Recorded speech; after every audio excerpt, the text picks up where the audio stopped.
Damn, Predator Badlands is just got away one of my favorite movies of the year. Yeah, they make you cry, but sinners only had to deal with vampires, those cowards. If anything, Smoking Stacks had to fight aliens and robots to really impress me. Okay, jokes aside, I think this was honestly what got me most interested in the Predator universe, which isn't really the movies. When I saw Predator, all I seen is the first movie. And since then, yeah, I haven't seen Predator 2 or Predators. And certainly not The Predator, not to get those confused. But I'd seen Killer of Killers as well, which I like though, not as much as others, since I do wish those standalone stories could be feature films on their own. But it's important to appreciate something for what it is when it works, and not complain something takes risks, and complain it's not similar enough to what came before, because you're not open-minded to actual change. Because when you're like, oh, I want to see risk, and then when those risks aren't actually similar enough to what you like, no one's happy.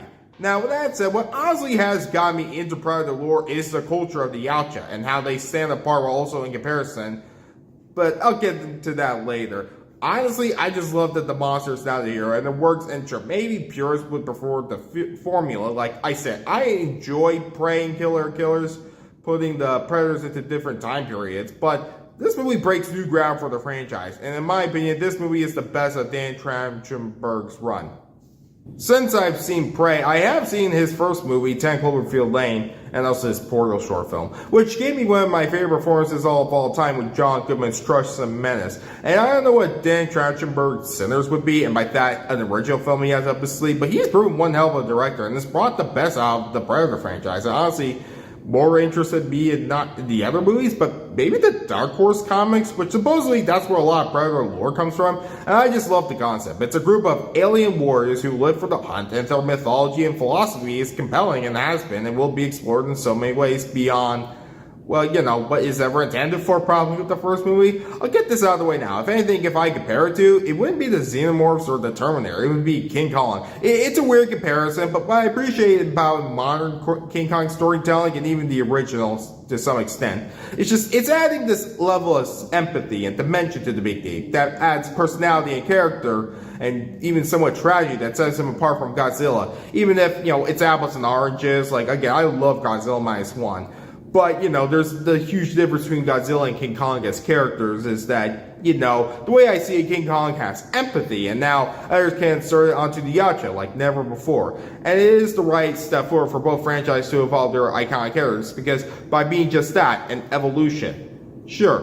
Now, let's get into the premise of the movie, because it's about Dek, played by Demetrius Schuster Koloamatangi, which is how exactly you pronounce it, and I don't want to do a second take. He is the runt of his clan, the Yautja, and seeks no other chance for approval and honor than taking on the hard challenge of killing the unkillable, the beast known as the Callus, on one of the most dangerous planets in the galaxy, Jenna, if not the most dangerous galaxy. You know, you gotta make it harder and harder. Until I'm sure, you know, when they have the sequel, they're gonna be like, no, this is the even more dangerous planet of Jenna 2. But anyways, crash landing onto this world as the hunt begins. However, while skilled as many other predators, he knows nothing of how to survive on this world until he comes across a Wayland Yutani Corporation synthetic, a synth named Thea, played by Elle Fanning, who is missing her lower torso. And since she knows how to survive this world, Dek carries her on her back like a backpack. And forming an alliance as Dek searches this world for his trophy, while she seeks her legs and finding out since she was sent down to this world with, including Tessa, also played by Elle Fanning. While Dek is no nonsense and determined despite Thea's more humorous personality, both are very similar in ways that, well, they probably don't even realize. And Dek grows as Thea makes him realize the difference of what it takes to survive and what it takes to survive when you're not alone. Sure, okay, the story isn't the most surprising if you're like some, you know, cynical douchebag. If you're like, ugh, there was a cliche, this whole movie's terrible. But I cared. I genuinely cared about the dynamic between Thea and Dek, and the latter's arc is one of the most memorable protagonists of the year. Sure, the memorability of Dek as protagonist might help because, you know, sure, that might help because, but I will say this now. While I remember it being a little shocking, such a more humanish or at least expression design of Dek as a character compared to other predators caught me off guard at first, and like the teasers, my god, the end result deserves to be in the same category as Gollum, Caesar, the Na'vi. I'm dead serious. The Schuster Kolomatangi is amazing both physically and emotionally. He feels like a warrior with training and skills to prove. The alien gets a naive desire to prove himself and the ability to learn and understand his surroundings. And most of all, just grow as a character. You feel his arc that maybe won't be surprised, but while I'm keeping it in the dark, the true motivation of Deck's hunt for the cows, it really works. I do think the beginning is a little, I wouldn't say rushed. It's not that it's rushed. I just wish we saw why he was the runner of the clan instead of being said. Like, yes, I can tell visibly, obviously, he's shorter than the Yautja.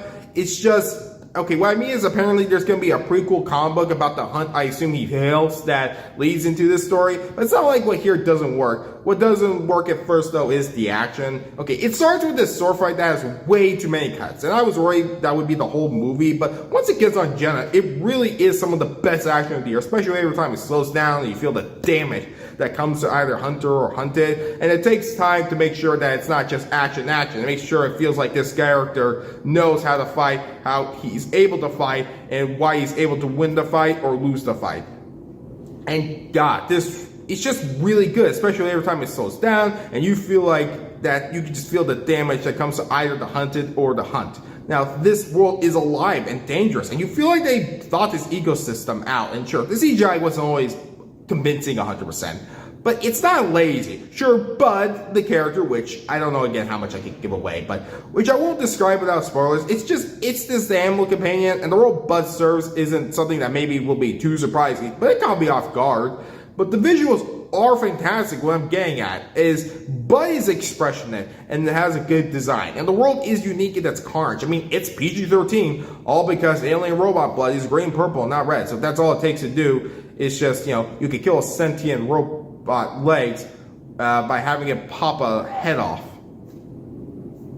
If it's robot head. Anyways, the fight with the cows was awesome also. Where it goes from there, oh, it's so good. And I love all the stuff when it pays off. And again, it's hard to talk about without spoilers. Other things to talk about, Elle Fanning is great in the movie, and I'm sure some people will find her jokes annoying, but I like them, and they work off Deck well, and she does know, as does the movie, when to be serious without breaking the tension. Her optimism was what Deck needs, and the contrast of people who come from different cultures of doing what they're told and how to feel about it really does make them more similar without it being said out loud, as you do feel the bond between the two as the story develops. He sees her as a tool, and it's not clear if it's just because she's a means to an end or if she's a simp. I saw this movie in Prime, whatever that means, fancy movie screening. It's not IMAX, it was some experience. Anyways, you feel the sound just roar at you, and maybe it is a bit much the way I had to deal with it, I don't know. But I feel like the sound design was excellent. I mean, it's a sci-fi movie, you gotta make sure you feel the I was gonna say beep loops, that's such a, okay. I loved even though the in-universe reason why we hear Thea talk to Deck, since we hear English while I speak a different language because, but even that serves a point in the plot. I'm not saying it couldn't probably be worked around differently, I'm just saying, I'll just say this now, I think this really has the best visuals of the year at least, especially with Deck alone, the best special visual effects of the year. I don't know if it's the most beautiful looking movie of the year, but goddamn, this is a great example of just how, I think CGI, I know purists will always be practical effects, but I don't know, the point of an effect is that you don't even realize it's an effect. You're really immersed into it. And Deck as a character is just one of the best examples of visual effects. And this movie as a whole is just a great example of just what you could do with CGI, while also, with the costumes and also every other technical element. I just think it's not a perfect movie. Sometimes I wish the action didn't have too much cuts in between, but that's very rare. The action is just so good, and it's, again, I don't know if I want to talk about, I would love to go on and on with a full spoiler discussion given the grade I'm going to give this movie. But yeah, the CGI at certain points could be better as well, and it was once in a while predictable. But when it works, it just roars. And Badlands has got me invested into this world, the lore of the Yautja. I can't wait to see what comes next. I mean, I have no proof of this, but what I assume based on the ending of Killers, we would get some sort of Predator endgame where the characters from that movie would be, I assume what would happen is Deck and Thea would run into the characters from those movies, and then they'd just be like, well, that's how they got here, and now we know. But I mean, that could be the next movie. I could be wrong, who knows? Now, right now, I'm just immersed enough to see what I think has so much more potential already, where if it were to end right now, I would just be satisfied because this movie is amazing. Now, okay, so much I could say with more spoilers. I feel like there's so much more I could say in more detail. And I'm such a big fan of this franchise now. Maybe at least the Yautja. It makes me want to check out material I've yet to know, like the Dark Horse comics, like I mentioned. As for now, Predator Badlands does so much to kick ass. It's damn impressive on every level, and right now it feels like things are just beginning. And sure, do I know if that makes me the right person to say this is the right next step for the Predator franchise? I don't know, but I can definitely say, at least in full confidence, this is the right next step for the Yautja. This is how you do character development. This is how you do storytelling in film. And this is how you make sci-fi action great. And I'm excited to see what comes next, but I'm satisfied where I am right now. So I give Predator Badlands a 9 out of 10.